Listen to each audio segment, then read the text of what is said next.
Hi, my name is Allison Mullings, and welcome to my podcast, Creative Full Time. Today's guest is an actor from Ottawa, and he's been a performer all of his life. You would have seen him in Retirement Plan, The Boys, Pretty Hard Cases, just to name a few.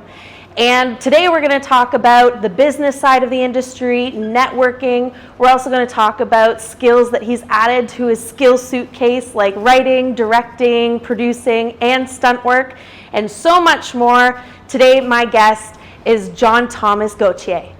Welcome. Thank you very much. That was a lot. We have a lot to cover. That's right. That's right. We do. Yeah. And the time is ticking. Let's go. Yeah. Okay. No pressure. No pressure. So, how did you say that you've always wanted to be a performer? Is that Absolutely. what you geared post-secondary education towards too, or did you decide to take it seriously later? It wasn't even post-secondary. For almost as early as I can remember, it's just whether it being the class clown or the disruptive child in the family. There was something always so appealing and so organic about just entertaining, making people laugh, provoking emotions, just whatever it was. Even when we were young, just my dad's old over-the-shoulder VHS camcorder, making movies with my cousins and all that kind of stuff, and elementary school plays, middle school plays, high school plays. It was always a big part of my personality, like very much. Surprisingly, somewhat of an introvert, but at the same time, very much the class clown. Like once you get a taste of that laughter and the attention, it's like, what else can I do? What else can I get away with? And it wasn't necessarily probably the most effective use of my time in high school and stuff like that in retrospect, but it definitely made me who I am today. And I'm very, very, very proud of what I've done and how far I've come and stuff like that. So in terms of after high school, I really have had no professional technical training apart from being thrown into the mix onto a set or various forms of theater and all that kind of stuff. It was just always a part of who I was and who I really was meant to be. So nice, wicked. And so when did you decide to seriously pursue acting as your career? As a career choice. So the mid 2010s, give or take, around 2014, 2015, I hadn't done anything in a very, very long time. I had picked up some background role in some horrible MOD that I don't even know the name of. I think literally all that they showed of me was I was working in a pizza parlor and my hands were making pizza dough and taking an order, and that was it. And that was my first experience on a set, and that was probably my mid-20s. And from there, I was like, everything, the lights, the cameras, the energy, it was like, I need to be on film sets in some sort of capacity. So I took it upon myself to audition for a play. There was a play at the Ottawa Little Theatre, and it was an Irish play, and it was called Drama at Inish. And it was a black comedy, an Irish comedy, very dry, British humor, not really laugh out loud, very, very wordy. And I auditioned for it, and I was offered a role. And though theater is very different from film and TV, just the opportunity to be around other actors and to play and to learn and to grow and to practice skills, that was almost like the final nail in the coffin. I was like, this is it. This is what I'm meant to be doing. Amazing. There's nothing wrong with any job you want to do, but when you can find something that you were completely obsessed with, and then you have an opportunity to make a living from it, I just think those are two fantastic worlds that collide. So in 2017, I made the decision to say, fuck it, pick up my whole life and then come to Toronto. A lot of stars aligned for me. My son and his mother live in Burlington, so it's a lot closer to Toronto than it is Ottawa. Fair. As well as I had a job opportunity lined up to open up a hotel and a restaurant, as well as I had a condo that a friend of a friend was going to be renting to us without having to go through a bidding war or you know how bad the Toronto rental market is. It's like, I've got first and last month's rent. No, you need first and last plus 6 months, plus. So that was new to me. If I had that, I would have bought a house. Yeah, exactly. Like, what happened to 20% down and buying a house with 20 grand and then worry about the rest later? So everything kind of lined up for me. And then when I landed in Toronto, I did what a lot of people who were unsure what to do did. You go on Facebook and you sign up with all these various casting pages like Jigsaw or Powerhouse or whatever it was. I ended up booking a commercial through Jigsaw for Smirnoff vodka a few months after being in Toronto, and it was just like so much fun. And then I booked the role, and they were like, you look Mediterranean, you're Greek, right? We need a Greek guy. I was like, yeah, I'm Greek, I'm Irish and French. But I mean, it was like, sure, man, I'm whatever you want me to be. So by the time I showed up on set and they figured it out, it was too late. So I'm already here. That's so funny. And then from that commercial, the casting director offered me like kind of a meet and greet with an agent who was Terry from Ritter. Shout out to Terry. I love my agent. She's the best. And she took a chance on me, as I was non-union. I had one booking, and it was a commercial, but she had no one that looked like me on her roster, so she said, I'll give you a chance. And from there, it's been 7 years of just establishing a network, honing your skills, building a reputation, and climbing the ranks of the interesting Hollywood ladder, as we call it. So, right? And it was around 2017 where I was like, no, I want to take this seriously. I want to take a real stab at it.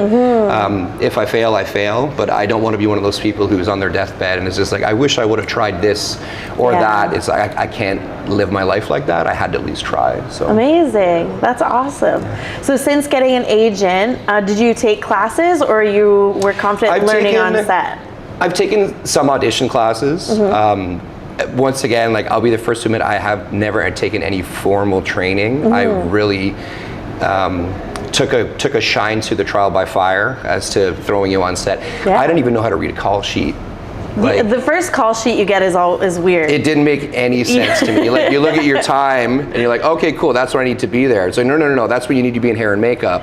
Your call time is before that. So I showed up to one of my first bookings almost an hour late. Oh, no way. Because they thought that, like, they called me. I was in my Uber heading there. They're like, hey, John, where are you? And I'm like, oh, I'll be there in 45 minutes. They're like, you were supposed to be here 20 minutes ago. And I was mortified. And I was like, this is it, this is the end. I had barely begun, and this is the end of my career. So it's just, is it the most desirable way to start in a career? Probably not. And I do have lots of fantastic actors and acting coaches who I work with intimately on projects and in writing rooms, and just building a network with friends, and as well as professionally. So I've had lots of opportunities to interact with these people, but in terms of formal training, not yet.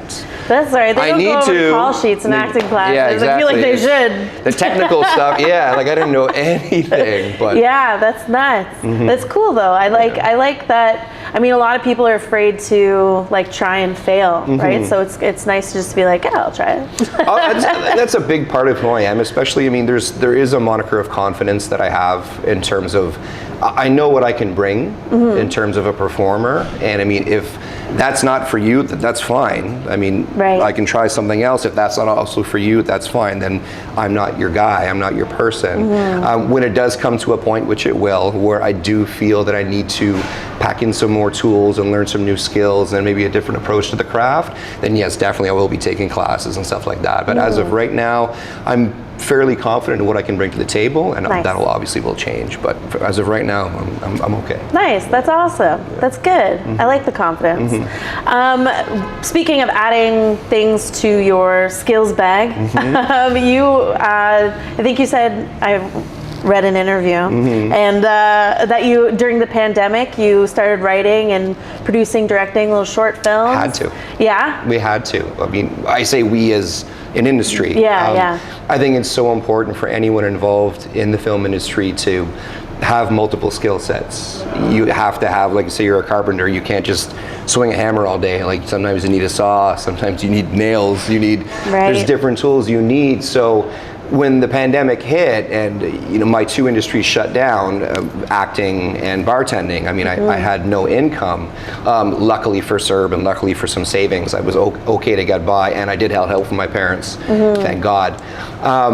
But I was like, I need to figure out something, because there's nothing happening right now, and if I'm not getting auditions or the movies aren't being made that I want, that I need to make them myself. So I took it upon myself. I found a really good monologue that I was going to read just to practice monologues and keep my skills sharp. And I said, well, this monologue would make kind of a cool scene, and then this scene would kind of make cool premise for a movie. So I took this little monologue and developed it and workshopped it and rewrote it and wrote it again.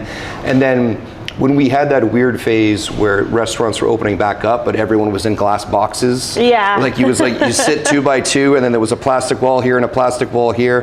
So I was bartending at one of my jobs, and a couple of gentlemen came in, both with thick accents, one with a South African accent and one with an Irish accent. And I was like, oh my God, like I have my actors, like I need to put you guys in this movie that I'm writing. That's awesome. So I told them about the premise, they signed on immediately, and it was just like, cool, now we need to find a director. And then about a week later, I was working at another bar on a patio, and I heard these 2 gentlemen discussing film, and I slowly shuffled over as I was cleaning glassware and introduced myself and said, I'm also in film, what do you guys do? And one was a director.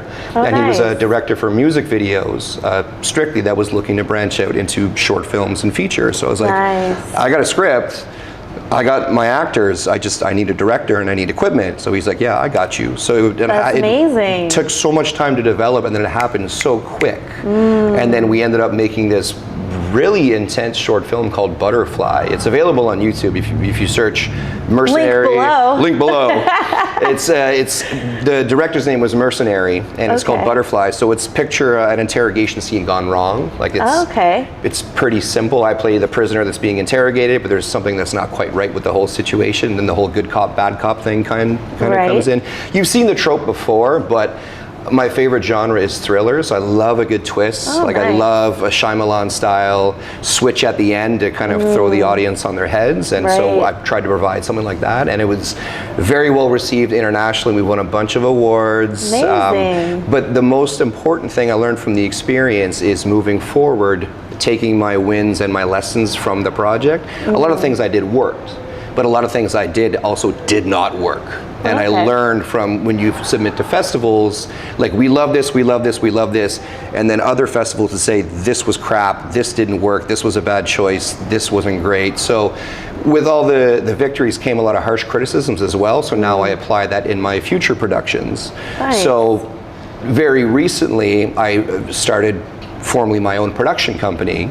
And we finished in January our first short under the new production company name. Once again, it's a thriller, and we're in post-production right now, and I'm loving almost as much being behind the camera as I am being in front of the camera. Amazing. So, I'm doing everything. I'm doing everything now. I love that. What is something that you've learned from that experience that has informed your acting?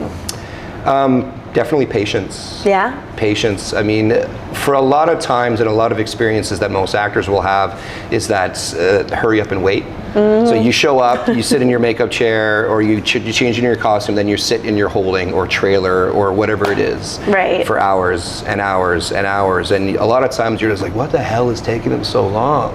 But if you actually spend time on a set, or you work behind the camera or as crew, you realize there are so many moving pieces that has to come before an actor can even step into blocking, or before a scene can even be shot, like the lighting, set deck, the finals, atmosphere. Just there are so many pieces that are so monumental and instrumental to a finished product, and then the talent comes in and kind of finishes it off. So to really have patience with the process, you can't just say, okay, we've shot this, okay, now just move the camera over there, we can get this coverage. It's a lot more complicated than that. So having an appreciation for all the hard work that the crew has to do, as well as the director, the ADs, the PAs, everyone, and not just what the talent has to do. So that's really taught me to slow down and be conscientious while making a film or while being on a set in general. Amazing. Nice. Do you have a favorite part of the behind the scenes? I'm really loving lighting and atmosphere. Like, I was just on a project in Sudbury, some crazy neo-noir action thriller dark movie. It's going to be super good, and the lighting and the atmosphere, like a nice thick mist in the air and fog and water elements and harsh red lighting contrasted with green and blue. I just think it gives such an energy that as an actor, when I walk onto a set that's that well lit and prepared, it's so easy just to fall into your role and to just be like, I'm here, like, oh, I'm here. Because the world has been created. The world building, exactly. Like, it's just, it's primed and prepped for when I walk in. I can just immediately, like, I understand. Yeah. I understand where I am. I understand the mood. I understand the tone. Let me play. Like, I want to play. It makes me very excited to play when this scene is set and the atmosphere and the lighting is just on point. I really relish in it. Amazing. Yeah. That's awesome. That's incredible. Thank you. So you said when you were starting out with acting that you typically got a lot of these tough guy roles. I mean, I'll take it. No one wants to be painted into a corner or pigeonholed. Right, but right. It is what it is. I'm very familiar and aware of my look. I'm not going to get cast as a romantic lead on an MOW with all this ink and the beard and the long hair, and I'm fine with that. I think the thing that I'm working towards is, I think as I mentioned in my email, is I really, really want to mirror or follow in the footsteps of someone like a Bautista, in the sense that, you know, his character is Drax, this big, loud, angry brute. Like, yeah, he's an ex-pro wrestler, he's a huge guy, that makes sense. But when he was given opportunities to kind of step out of his comfort zone, or by his choice to be given an opportunity to play very different roles or fleshed out roles with different layers, I really, really fell in love with him when I saw his very small part in the newest Blade Runner movie with Ryan Gosling, I believe. And he was one of the first I guess cyborgs. He was one of the older models, one of the first cyborgs, and Ryan Gosling went to go visit him, and they eventually did have a fight scene because he still is Bautista, but he played someone so damaged and so vulnerable, and it wasn't this big loud character. It was just, it was very somber, very sad, very dark, and it's like, see, like, he can act, just give him the chance. All I want is the chance. I don't want any handouts. I never want any handouts. I would just like to be given the opportunity to show that I can do other things.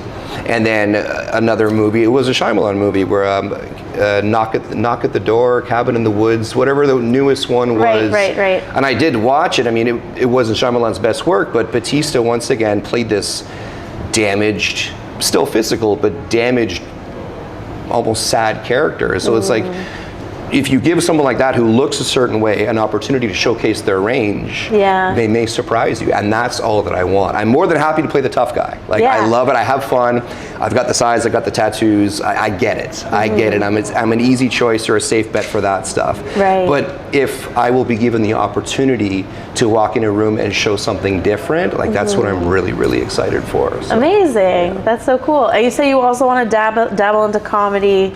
Comedy as well, is like, right? Growing up, like, I did not look like this. This took you weren't born with tattoos. No, weird. Yeah, I know, weird. So, like, this took a better part of a decade of growing my hair, growing my facial hair, going to the gym, and about 20 years worth of tattoos.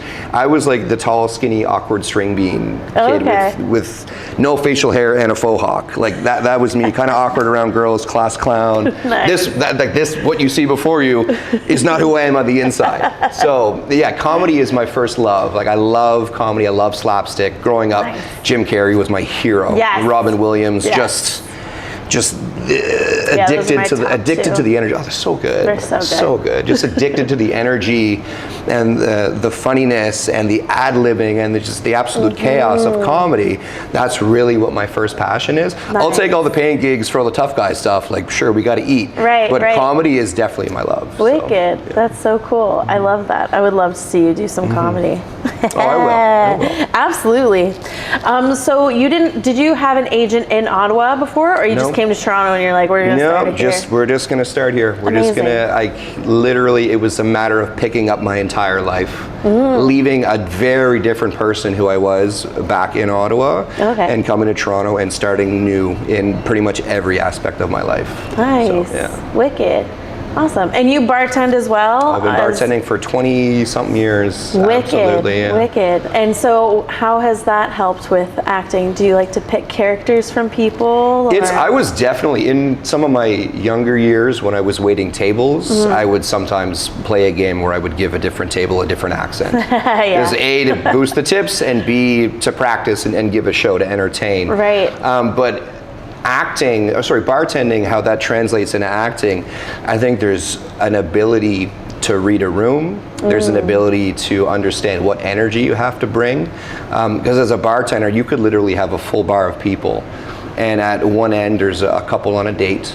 And then there are a couple of businessmen maybe who had a big deal fall through, and then there's some tourists who barely speak English, and then there's a single guy who just went through a breakup. You're not going to approach each of these groups of people or each of these people the same way. You've got to be able to adapt. You've got to be able to think on the fly. You've got to be able to be different people, to be different characters. So years and years and years of bartending kind of almost gave me some sort of sustenance or some sort of filling of the void before I decided, like, no, acting is what I need to be doing. Bartending gave me kind of an outlet to perform, because when you're a bartender, if you want to drink, you got to come see me. You got to listen to my terrible jokes. You got to deal with my bullshit. So definitely there's a massive correlation between the two, and the ability to kind of practice and learn how to be quick on your feet, how to think, how to adjust, and once again, patience, because people in a bar are not always the most agreeable. But bartending was very translatable into the acting world. Nice. Definitely, yeah. Wicked. And you are proudly sober as well? Yeah, that was a big choice. Yeah, big and what choice. brought on that decision? I was just, like I've said this to many people, I didn't have a drinking problem. I had a problem with drinking. Okay. And what I mean by that is the false liquid courage, or the empty conversations, or the exchanges that no one will remember the next morning, that kind of thing. It just no longer served who I truly was and who I truly am. I'm a big believer now more than ever that if you need a few drinks to work up the courage to do something, then the thing that you're working up the courage to do, you probably don't really want to do it. So it's better to be authentic, or as authentic and as genuine as possible. So that was the big one. I just didn't like who I was after a few drinks. It wasn't like I was a terrible person or anything. It's just like I wasn't really me. I was having conversations I wouldn't normally have, or talking to people I wouldn't normally talk to, or doing things I just wouldn't normally do. And I mean, that's fine for anyone who wants to make that choice. But for me, it was like after 20 years behind a bar, 20 years drinking at various levels, it's just like I had my fun, I paid my dues. I need to take what I really want to do seriously, put all the effort and focus into that, and just take it in that direction. So there was no real timestamp or expiry date on it. It was like, oh, try it, see how it goes. And for me personally, my life just incrementally got exponentially better and better and better. Body, mind, soul, and career. So wicked. That's awesome. I find too what you're saying with liquid courage is in my head as well.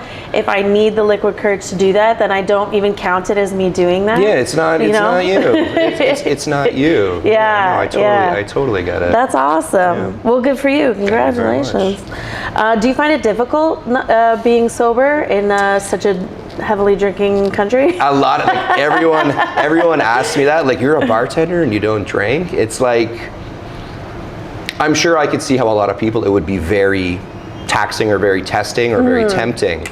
But for me, especially because I work at a nightclub still, it's not like this nice, classy little quiet cocktail bar with beautiful drinks. It's a loud, crazy, busy nightclub. People don't go to nightclubs to enjoy a drink. They go there to get messed up. It's just like, I'm looking like, I'm glad I'm not that anymore. That's me 10 years ago. And then when you're serving, I mean, we know the cost of everything nowadays. So when you hand someone 3 drinks and then the bill, you're like, Jesus Christ, that's like a week of groceries. I know, right? Yeah, that's so true. I'm just over it. I'm over it. Like when my girlfriend and I go out for dinner, she never was a big drinker. And I mean, when her and I started dating, I wasn't at a big drinking phase. But still, I mean, the drinks more often than not cost more than your food. So if you're going for a nice dinner, you're looking at like a $300 or $400 dinner bill. Right. Like, come on. Now we go for a dinner. $100, $150. It's amazing. And then we have money for other things such as travel and experiences and going to shows and going to plays and going to concerts. I'd much rather invest that money into memories and time than into booze. And that's just for me. That's just me. So no, that totally makes sense. I concur. You said that in an interview that getting union was quick and easy for you. How did that happen for you? It was like, oh man, it was so fast. And I mean, a big part of that, coming back to saying, you know, being used to being the tough guy. Like, I'm very used to being cast for my look. Right. The appreciation for the talent, the effort does come later when you're starting out. Yeah, a lot of times for commercials or one-day roles on TV shows or background or whatever it is, it's like, that's the look that we want. It's like, well, you don't know what I can do. Don't care. That's the look that we want. Right. But especially for commercials, the showcase is not you, the showcase is the product. You're a placeholder. So for me to go from non-union to union, a lot of times it will take actors months, years, decades before you get the apprenticeship and then you get the credits that you need to go full union. For me, it happened in, let's say, under a year. Just because one of my first gigs was an OLG ad where I played a knight. They needed a really big guy who would fit in their suit of armor. I was like, okay, cool, like, I'll do it. That was a great payday. I had maybe one line and it wasn't really me. I'm wearing a night suit. It's not really audible. And then after that, I'd worked on The Boys, and the character's name on The Boys literally was Big Son of a Bitch. No way. That's the name of the character. It's on the credits. It's on my IMDb. Big Son of a Bitch. Hilarious. Yeah. And then my third, it was either right before The Boys or right after The Boys, this was all super quick, was a show on CBC Gem called Bit Players. Okay. And essentially it's about like two roommates who use video games and games and pop culture to solve their differences. Like, I don't want to take the garbage out, you take the garbage out. Well, I'm not taking the garbage out. Okay, I'll play you a game of Mario Kart for it. Loser takes the garbage out. Like that kind of vibe. Yeah. And then one of the episodes was they were playing Dungeons and Dragons and they needed a big barbarian Viking. Nice. So like, yeah, you're a really big guy. You're perfect for the big Viking. So it was like boom, boom, boom. And I was in the union really, really, really, really quick. Wicked. So there are definitely mixed reviews on if you talk to a lot of actors as should you go union right away, should you take your time? And I have this conversation fairly often with actors, especially ones who are still non-union. It's like, do I want to go union? I have an offer, like I'm getting my apprenticeship, should I take it, blah, blah, blah. And all I can really say is that everyone's different. A lot of times an actor will get into the union right away, and then you're in a much bigger pond with a lot more players, and you can get lost in the weeds very, very easily. It's much more difficult when you're in the union, unless, for example, you've got a very specific niche look. Right. So my advantage being in the union is that there are not as many 6'5", long hair, tattooed, do their own stunts, boom, boom, boom, boom, boom. I'm well aware there are thousands of me, but there are not hundreds of thousands of me. Right. So if you're an average male, we'll just say a male, 5'10", no tattoos, short dark hair, blue eyes, there are literally hundreds and hundreds of thousands of actors just like you. So you have to do whatever it takes to stand out. Now, your physicality is not going to stand out. Your work ethic may, your performing ability may, like your depth and what you can do may. But if you're just getting into the union, not a lot of eyes are on you yet, so it's very, very hard to stand out. Right. So my best piece of advice for anyone who has that question is you really have to take the time and think about it and do what's best for you. Yeah, sure, the productions and the money in union projects is more often than not way bigger, but when you're doing non-union shows and non-union movies and you have this opportunity to book so many things and play, like, you're not going to make the best money, but if you're doing it because you want to hone your skills and sharpen your talents and learn and network and all that stuff, like, stay non-union as long as you can, because once you cross that, like, this, it's not that there's no going back, but it's very difficult to want to come back to non-union after you go union, because there's just, that's Netflix, Amazon, Paramount, Disney, Marvel. There's so many big things going on that you can get very drawn to it, but you have to be really, really ready, and it's a lot of work and even more rejection than you're already used to as an actor. It's 99 no's before you get a yes, and you have to be prepared for that. Wicked, nice. Did you notice that a lot of people say that once they go union, auditions slow down for them? It's true, just because there's less. There's less. Like, I mean, there's nothing stopping me or you or anyone from, okay, cool, I just wrote a 5-pager, or I wrote a 3-pager, or I wrote a full script, I can't really afford to pay you. I can give you $100 a day, and you got to get yourself there and back. I'm not going to pay your gas or pay your hotel. There might be a snack table. And non-union is just that. There's no regulations. You can do kind of whatever the hell you want. There doesn't need to be an on-set medic. There doesn't need to be a caterer. There's no set. There's an 8-hour day. Then you got to get paid double after that. It's like, well, no. Like when I was working non-union, I did productions out in the middle of nowhere for $150 a day and doing a 20-hour day, and you're freezing your butt off in the snow. Like that's because it's non-union. There's no regulations. So there's just so many opportunities for non-union because anyone could do it. Once you go union, there's a lot less. There's just a lot less going on. So the auditions will drop off, not for the fact that there's nothing for you, it's just there's nothing being made. If there's nothing union being made right now, there are no auditions. Right, fair. That's true. That is very true. I saw in an interview, everything I saw of you was in an interview. Okay. But I liked this note. You said that the industry is very network dependent. Absolutely. And what do you mean by that? It's so important to meet as many people as you can and to leave a positive impression.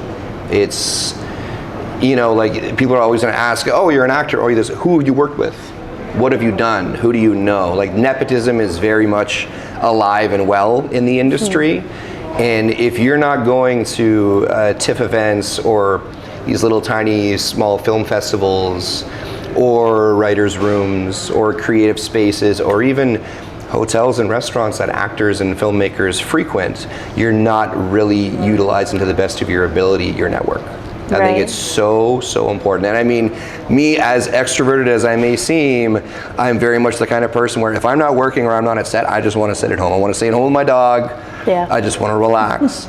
But the first couple years of my career that I was doing that, I definitely noticed a big change in terms of my work frequency and my notoriety and my reputation as I ventured out of my shell more and went to these parties and shook hands and introduced myself and all that kind of stuff, because the more you talk to people, the more people are going to talk about you, both positively and negatively. So it's important to leave a good impression. An example, when I was in the Cayman Islands a few years ago working on a project, the retirement plan. And on an off day, I took a walk down to the ocean just to relax, decompress, collect myself, and there was someone who was working the production side of things sitting down a few beach chairs down the beach. And I went over and I sat with him and we talked for a bit. And he told me about his life, I told him about my life. He was very interested. He's like, I'm working on writing something, and your life's pretty interesting. Maybe I'll write a part for you in it. I was like, sure, man, cool, whatever. And then fast forward to about a year later, I get a call from him. And he goes, hey, man, I wrote a script. I really like for you to read it. And I read it, and I said, I really like this Sebastian character. He's like, really? Because I wrote him for you, so would you mind playing him? Yeah. And it was a really, really good short film called Jelly, which was a union short. It cost him a whole bunch of time and headaches to get it to go union because of me. But it was just a lot of fun, and it was a prime example of how important it is just to give people the time and have those conversations and to network, because you never know. You never know.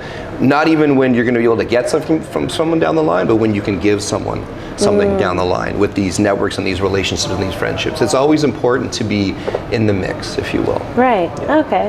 And when you say extroverted, introvert, I relate, because I feel people are like, you're so outgoing, but I get, you put me in a room with people that I don't know, and I'm like, oh, I'm happy. I am so happy. Like when the pandemic hit and everyone was losing their minds, like, I mean, I get to sit indoors with my dog. In solitary confinement. Thrive. Absolutely. It's like, you mean I get to sit at home all day with my dog and not have to talk to anybody? Really? Yeah. Okay, I'll be fine. I'll be fine. Yeah, I was totally fine with it. Like, I love to perform. Like, and put on a show, but like, if it's up to me, oh, I'm good. I'm good in silence and in solitude and just chill. We're very much like that. I find too, like, you put me in a room of people I know, then I'm extroverted, because I know you. You're all safe people. You all know who I am. And so, like, it's going to be fine. But people I don't know, just like, he's like, safe space. Just going to reel this back in. So, for sure. So, how do you, do you like networking? And how do you navigate it? Those are very, very good questions. Thank you. I think it really is based upon a conscious effort that when I know I'm walking into a space and I'm there for a purpose, to network or to mingle, I will definitely make that effort. I'll make that choice, if you will. Right. That's what I'm there for. It'd be a very different situation if I were to go out somewhere, let's say if I were just walk into this store randomly and there was like, oh, there's a networking event going on. It's like, whoa, I was not prepped for this. I'm not sure. I might need a few minutes just to turn it on, if you will. Yeah. But it's like just to drop me into that, not my strongest suit. But navigating it, like I said, it's just a matter of, this is so integral to my career and so important for personal development that, you got to do it. Like, you have to do it. You got to bite the bullet. You got to put that smile on and be as pleasant as possible, while at the exact same time honoring yourself enough to know that when your social battery is done, there is always a polite way to excuse yourself and to essentially check out. Like, I've been out many times with my girlfriend, and like, she'll turn to me when she sees that my energy shifts. She's like, "Are you okay?" It's like, I think I'm good to go home. I think I'm done. I think I'm ready. And I think a big part of that is honoring yourself and being kind enough to yourself to know that when you're done, and that's okay. There's nothing wrong with being that, as long as it's honest and you're just like, no, I've expended my social battery. I've shaken enough hands. I've done what I need to do. I'm ready to go home. Like, don't force it. Yeah, if you don't push it. Yeah. Oh, good. I like that. Because I just did a little video the other day of like, I don't like networking. It just but I feel like everybody feels the same of this. We're all here for the purpose of like meeting each other and connecting. But it's just that awkward anxiety. It's almost like awkward beginning. Like once you're into the swing of it, once you're into the flow, it's totally different. 100%. It's like, you remember like thinking back to like high school dances, like girls on one side, boys on one side. Eventually, somebody is going to start staggering and going to the middle, and then, okay, cool, everyone's good, everyone's in a safe space. It reminds me a lot of that. It's the first, it's like dipping your toe in, it's getting into it. That's the hardest part. Once the ball gets rolling, as performers, as introverted extroverts, like, we know what we're doing, we know how to play the game. It's a matter of like lacing up the cleats. It's like, fair. Okay, here we go again. Yeah, for sure. Yeah, that's a good way of looking at it, because you're right. Like, it is just like the build-up of, oh my God, it's coming. This event is coming. Anxiety, insecurity, and then finally, when you're in the middle of it, it's like, okay, cool, I'm good. Yeah, and you're like, oh, I actually am enjoying this. This is a nice conversation. Then you leave, and you're like, I'm so happy I did that. That was so good. I'm exhausted, but I'm so happy I did it. Okay, can we go home now? Exactly. It's just the build-up and then the dipping in the toe. Yeah, 100%. Absolutely. I love that. What do you find for you is the hardest part of acting? Like the process of an acting career? I still get extremely nervous with auditions. Oh yeah? Extremely nervous. And in like self-tapes and in person? Or? Self-tapes aren't so bad. Okay. Self-tapes aren't so bad because, it's at your pace. You're picking your best takes. You're editing everything yourself. So like, I didn't like how that looked or sound, I'm going to do it again. Like, all the time in the world, as long as you're not on a super tight deadline. Right. But still, like, going into a room, even like, I'm a kind of person, I have my lines down, no problem. I'm very good at memorizing lines, no problem whatsoever. Right. But there's still enough insecurity in the back of my mind that being like, no matter how good I did, it's like, why did I do it that way? I should have done it this way, should have done it this way. It's like, shut up. You did fine. I'm sure you did better than you thought, but the afterwards insecurity will almost carry into the next audition. Be like, don't do what you did last time. Don't do what you think that you did wrong last time, which you didn't do anything wrong. You made a choice as an actor. That's why you're there. They're looking at you to provide them your view on the character. If they don't like that view on the character, that's fine. You're not their choice. That's the whole point. But it's so easy to beat ourselves up because we think, why did I say it like that? Or I should have made this choice, or why did I exit right when I should have turned left, and all this stuff. You start micromanaging your own decisions and your own emotions, and you start doubting yourself. It's so much worse and so much more detrimental than any harsh criticisms or feedback you could ever get from a casting director or a director. Like, we do it to ourselves. And I find that's my most difficult thing, or my biggest obstacle in my career is still the imposter syndrome or self-doubt. Even with the moderate success I've had, it's like, oh God, I hate auditions. I just wanted to be done with. Yeah. It's still the most intimidating and most difficult part for me. And it is for a lot of actors.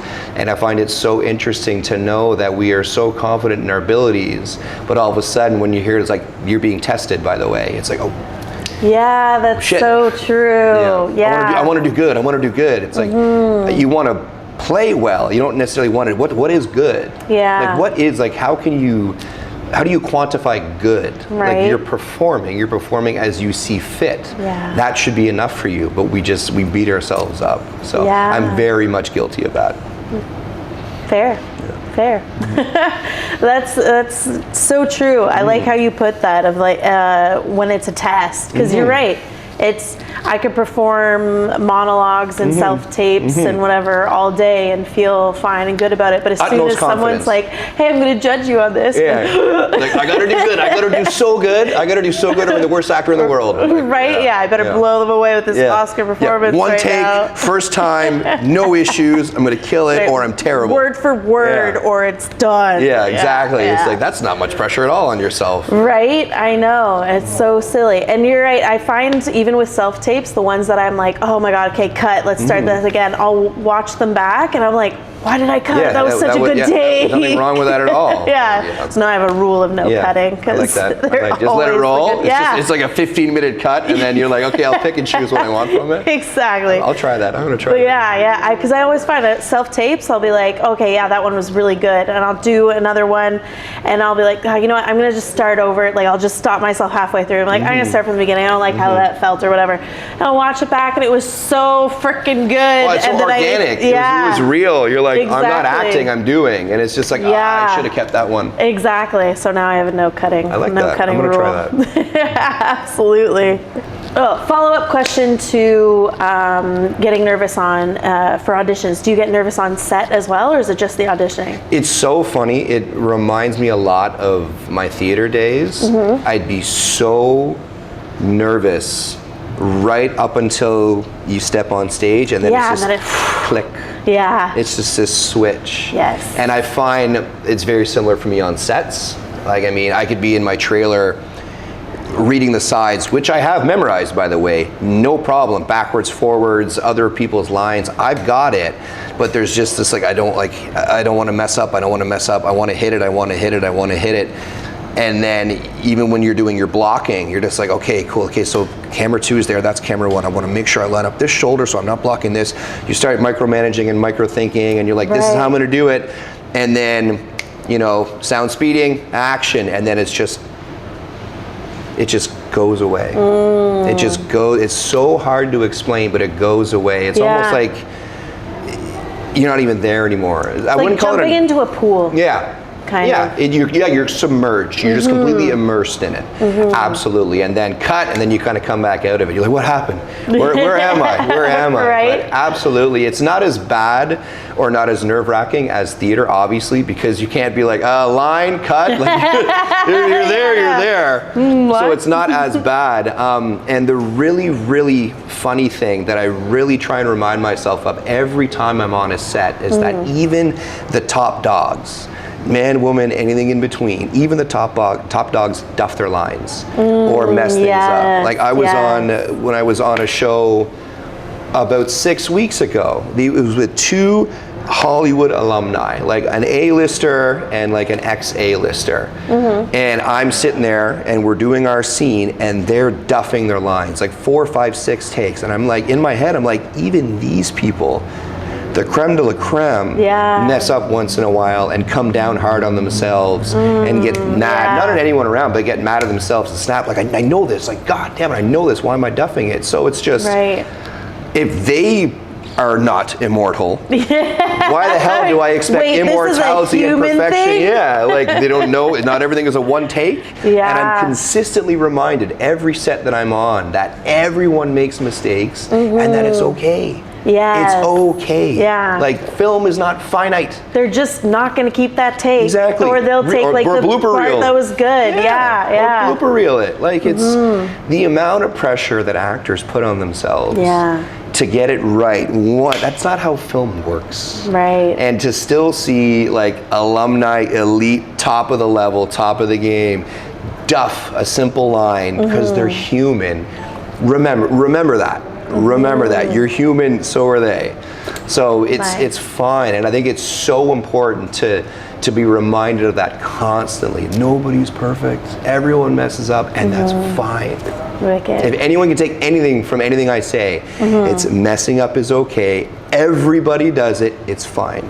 Wicked. Yeah. Nice. Is that something that you would have told your younger self? I would love to tell that to my younger self. Love to tell that it's okay to mess up. Nice. Like, it's okay not to have everything 100 all the time, because the amount of pressure that we put on ourselves, no matter what your career choice is, no matter what your walk of life is, the amount of pressure that we place on ourselves for perfection, or society's view of perfection, is ridiculous. Yeah. It's fine. Yeah. Like, mess up. Everybody messes up. It's fine. I wish I could tell my younger self that. Absolutely. Nice.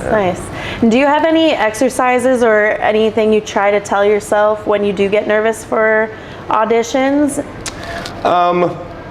I have this really odd kind of like a mental reset thing, and it's gone back to my bartending days. Whenever I feel I'm overwhelmed, just like when he did like the physical clapper with his hand to kind of set, I'll stand there if I'm getting flustered, and I'll shake and I'll clap once to just kind of give myself like reset, stop, go from the beginning, take it from the top, and breathe. So more often than not, it's actually unconscious. Like, I don't realize I'm doing it, but the clap will bring me back to the reality. Nice. So that's probably my one for kind of a mental reset if I'm getting overwhelmed and all that kind of stuff. I like that. That's super simple. It's super simple. Easy. It's audible. It's quick. It's physical. So you feel yourself doing it. Even if you don't feel yourself, it brings you back into it. And what really helps me for learning lines is I'll actually record an entire scene, just the audio of everyone's lines, and then I'll just play it on a loop in earphones. So it just becomes an organic conversation. It's just like, you're not, one of the worst things you can do as an actor is when you just memorize your lines and you're not having that conversation, you're just waiting to say your line. And then it just takes all the organic, it takes everything out of it and doesn't make it a real conversation or a real scenario anymore. So it's like, why didn't that translate from the script? It's like, well, it wasn't very organic, it wasn't very real. So I'll do a whole scene, whatever it is, everyone's lines, everyone, then just play it over and over again. So not only do I memorize my lines and their lines, but I understand the flow of the situation. So that's what works for me. Wicked. Have you ever made an embarrassing mistake on set? On set, nothing really stand out yet. The worst one definitely was like by being late by an hour. Fair. And also because I was working with prosthetics that day, so they had they were putting in this big, massive beard. I had like a very short beard at the time, and so it was a Viking beard down to about here. So they were putting it in piece by piece. So it was going to be me in the chair for like 2.5, 3 hours. And I was an hour late for that. And this was like my second union job. So it was like, oh my God, the new guy. Like, what the hell is this guy? Oh God. So that was kind of embarrassing. That's but makeup and everyone, when I showed up, they were super understanding. Like, we get it, you're new, it is what it is. That's probably been the most embarrassing thing so far. That's so funny. The only other thing I can think of is I injured myself very badly on location before a shoot. Oh no. And my agent doesn't know this, so I've talked about this a couple of times. My agent to this day still doesn't know this, but when I was shooting, do we have time to tell this story? Is that okay? 100%. Okay, amazing. Tell it. So if you ever see this, Terry, I'm so sorry, it'll never happen again because I don't drink anymore. But when we went to the Caymans to shoot this movie, it was in the middle of the pandemic. So Cayman Islands was completely closed down. Only people on the island were the locals. Right. And then they had brought in with visas this film crew and film cast. That was it. So normally the Caymans has between 115 to 500,000 visitors a day with the cruise ships and everything else, right. down to 55 to 65,000 people. That's it. It was just the locals. So the world famous 7 Mile Beach that you see pictures of, that's literally crammed with people. Yeah. Not a soul on Empty. it. Completely empty. Like scary post-apocalypse zombie empty. Yeah. So it's like beautiful, beautiful, beautiful. But because it was the pandemic and because there was no lockdown on the island, if you arrived, you had to do 2 weeks quarantine. Okay. So we did 2 weeks on our horrible, super expensive hotel rooms. Oh no. That everything was included, and we had beautiful big king size bed and balconies and room service. Oh, it was so bad. So we were spoiled for 2 weeks. Yeah. And then on the last day, you take your exit test with the thing up the nose, and if Right. you're good, you leave your mask in the room and you're free. Bars, nightclubs, restaurants, everything is open in 2020. Like at the height when like everyone's dying who touches this, like and all the chaos. So Next time I'm going to the Cayman it was Islands. it was very expensive, but once again we were being taken care of, so it wasn't too bad. So when I got out, I had 6 days before I was needed on set. So I had 6 days to blow off steam, have fun, explore the island, all that kind of stuff. And on the 4th day, I went out and I was having some drinks, and I had taken one of those electric bird scooters that they have in, I don't know if they're in Toronto yet, but they were going to bring them here. They're death traps. Like they're super, super fast unnecessarily, and to be given to people who don't need a helmet or a license or a blood alcohol level of 0 to drive them. Right. Terrible idea. So on the 4th night, mind you, on the 5th morning, I need to be in costumes to get fitted for everything. Right. I decided to go for some drinks. I went out and I had far too many drinks. And the bartender from the hotel saw me and she was like, yo, let me give you a ride home. You're not doing too hot. I was like, I'm fine. I'll take a bird home. Bird, it was the scooter. Right. And it was a 20-minute scooter ride from this bar back to the hotel. I made it all the way back to the hotel. And I'm going up the back path, which separates the beach and the hotel property. So there's sand all over the path. And I'm going full speed, nearly blind drunk with a cigarette in my mouth. I don't even smoke. And I must have caught an edge on the sand. So the handlebars went like this. Oh, no. So I was 245 pounds at the time. I was catapulted into the ground face first. No. So my only option was to turn my head to save the moneymaker. Of course. So my shoulder took the brunt impact of me hitting at 45 kilometers an hour. Ooh. I immediately popped back up, and I thought I was fine until I couldn't lift my arm to wipe the sand off my face.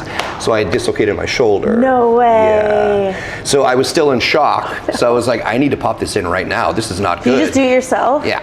So I picked my arm up, went over to a tree, grabbed the tree, and kind of popped it back in. Don't try this at home. Don't try it at home. It was shock and alcohol helped me. It was shock and alcohol. And there was still a big, big lump. There was a big lump in my neck. Nice. So I was like, this is swelling. I need to go to bed. This is awful. So I went up to my room, got a hotel bag of ice, put it on my neck, and laid down and went to sleep. Woke up the next morning. The lump wasn't gone. And then when I was trying to shower to get ready to go down to costumes, all I kept hearing was crunch, crunch, crunch, crunch, crunch, crunch. So I had completely snapped my collarbone in half.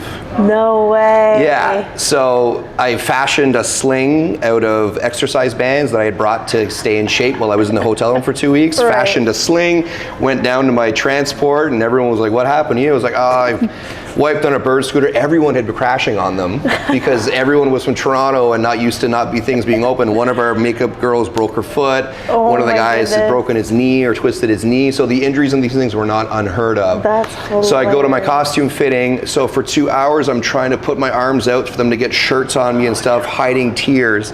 So I shot the whole movie with my death scene, gun handling and everything, with a severely broken collarbone. Couldn't tell anyone, because if they sent me to the hospital and they would have seen if it was broken, we can't let you work on the movie for insurance purposes. And they had already sunk thousands into me because of airfare, hotel, visa, everything. My reputation would have been ruined before I really even got started. So I had to keep my mouth shut and do the whole thing.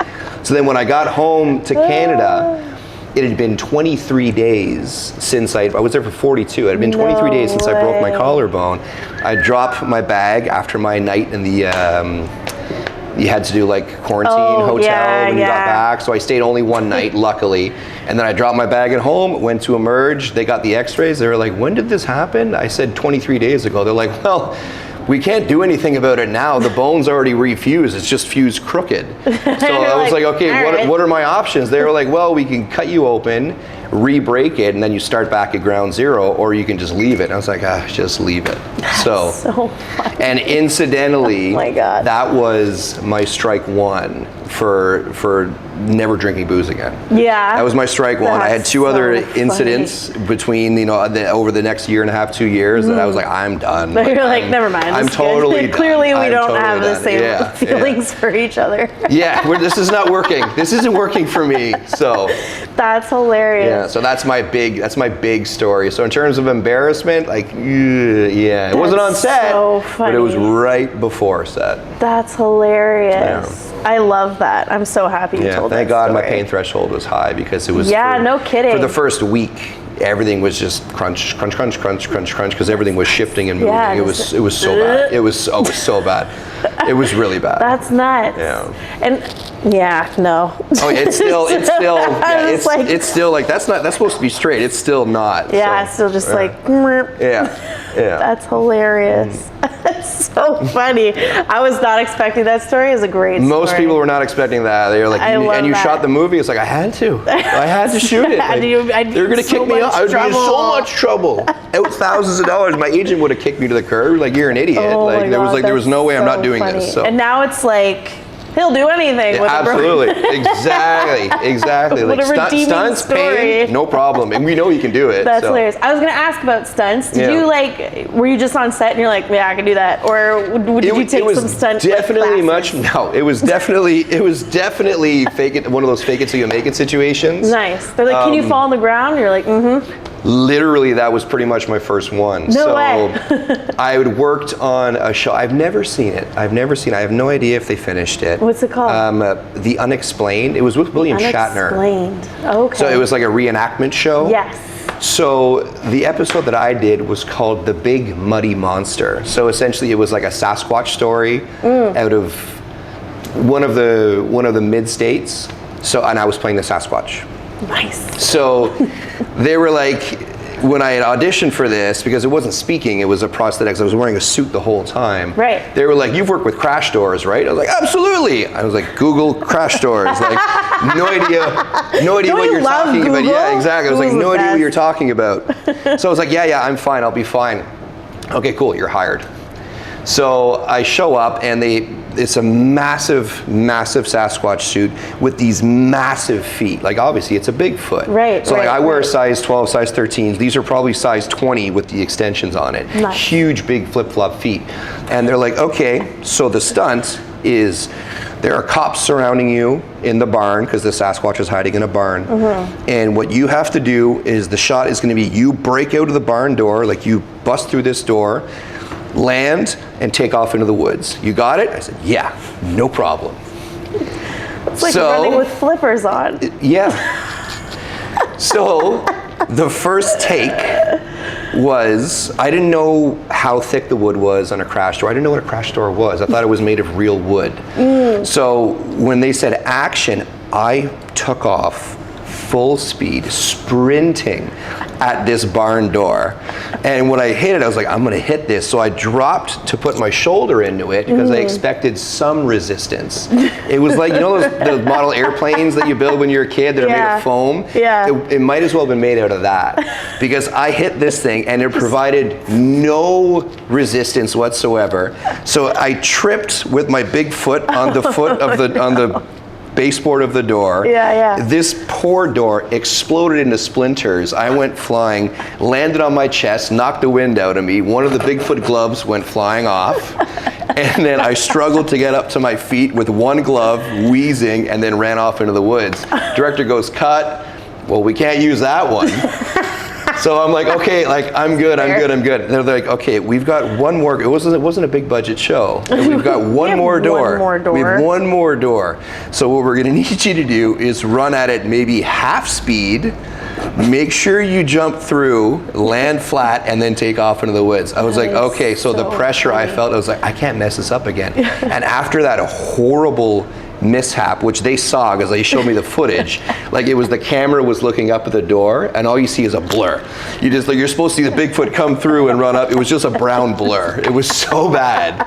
So all the crew, everyone from catering, everyone is now corralled around to be like, let's see how this guy does this one again. Oh my God. In my head, okay, conscious decision, I ran maybe half speed, literally jumped through it like it was paper, which it pretty much was, landed it, took off into the woods. Okay, good take, we're good, moving on. Oh, thank God. So after that, I was like, I kind of like this stunt thing. Like, I like the physical stuff. So the advantage of having an actor that does their own stunts is you don't have to find a double for them, you don't have to pay an extra stunt person. Right. If there's tattoos, you don't have to have more makeup, all this kind of stuff. True. So being that it is quite difficult to double someone like me because of size, because of hair, because of ink, because of everything, a lot of makeup. It's a lot easier for me to just do my own stunts. So moving forward after stuff like that, and when they were showing my skin or showing my face, I was like, I'll just do it.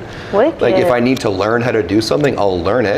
Like Nice. Combat, choreo, all that kind of stuff. Yeah, I'm down for that. I'm not afraid of getting hurt, clearly. Clearly. I'll be fine. Like I've been punched in the face many times by accident on set already, so it's like just keep the ball rolling. So more often than not, the roles that I book now, if there is a stunt or stunts involved, I just do it myself. Specifically Wicked. like fighting and stuff like that. I love that stuff. Nice. I love fighting choreography. I think it's so cool. Yeah, so much fun. Wicked. Awesome. Now, I have these questions from a game that I bought with some friends called We're Not Really Strangers. And I usually finish up with a fast five, but I'm switching it up. We'll see how this goes. See how this goes? Yeah. I'm the first? You're the first. You're the Okay, first. So these are just not pre-planned questions. Okay, perfect. They're more random. Let's see how I do. Alrighty. Were there any questions today that you were afraid to answer? Today? Yeah. No. I mean, I was able to... Are there any questions that you're afraid to answer? I mean, God, that's so loaded. No, I guess maybe the embarrassing one is like, how far down the rabbit hole do I want to go? But we got into the broken collarbone story anyway. That was so great, it came out on its own. That was so worth it. Yeah, it was really, it was worth it. Yeah. What do you crave more of? In my career? If I had to say anything, if I had to pick one thing, just opportunity. Like I love being the tough guy roles. I love that, but just give me a chance to show you something else. I just want the opportunity. I don't want any guarantees. I just want the opportunity. Okay, nice, wicked. And what is a compliment you wish you received more frequently? About my career, probably thank you for being so professional on set. I think I got a taste of that a few years ago where a director pulled me aside and was just like, hey, it was a joy to work with you, you're talented, but thank you for being so professional on set. And I was just like, Nice. This is where I belong.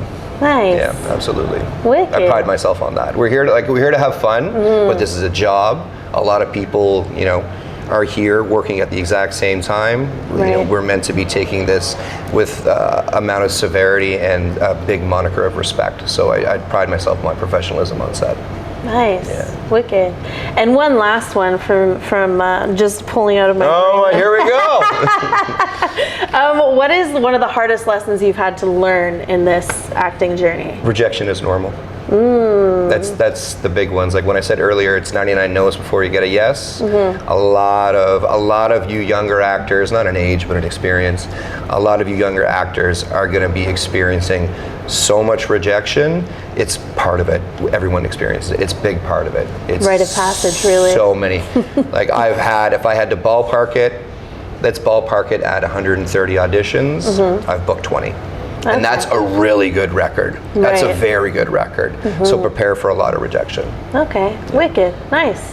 Well, thank you again for being on my podcast Could today. you do a hug? It was a Could you do a pleasure. hug? Absolutely. Thank you. Thank you so much. Thank you so much. It was I had a lot of wicked. fun. Good. I did too. I thought it was a great conversation. And as I said, I was nervous because I hadn't been doing this for a couple of weeks, but you made it so easy. You did made fine. it so It was easy. organic. It It's what we was. wanted. It was a great conversation. Yeah.